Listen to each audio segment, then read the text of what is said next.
আসসালামু আলাইকুম মুরব্বি, ভালো আছেন আপনি?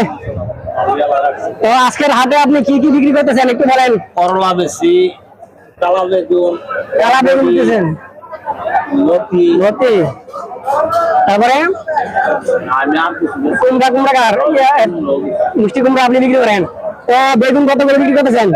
40 টাকা কেজি বেচতেছি। 40 টাকা কেজি বিক্রি করতেছেন না?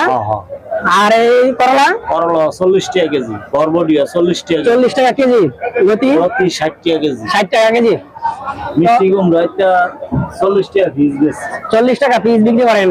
তো বর্তমান বাজার কেমন মূল্য এরকম মানসম্মত কিনা? কম হয়, ক্রেতা এবং বিক্রেতার পরিমাণ কেমন? কম হয়, কমই না? কম হয় বাজার।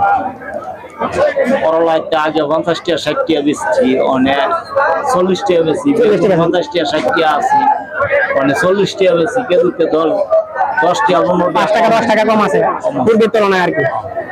তো ইনশাআল্লাহ প্রিয় দর্শক, অবশ্যই ভিডিওটি ভালো লাগলে তাকে আপনি অবশ্যই শেয়ার করে দিবেন এবং কাঁচামাল দ্রব্য মূল্যের যে এই বাজারজাত করা হয়, এই বাজারজাতের মূল্য আপনাদের মধ্যে তুলে ধরার চেষ্টা করছি। অবশ্যই আপনারা কাঁচামাল কিনবেন এবং নিত্য প্রয়োজনীয় জিনিস আপনারা বিভিন্ন জায়গা থেকে সংগ্রহ না করে নিজস্ব জমি থেকে ক্রয় করে কিনবেন এবং যারা পাইকারি দামে বিক্রি করতেছে তাদের কাছ থেকে কেনার চেষ্টা করবেন। ধন্যবাদ আপনাকে আপনার মূল্যবান বক্তব্য দেওয়ার জন্য। আসসালামু আলাইকুম।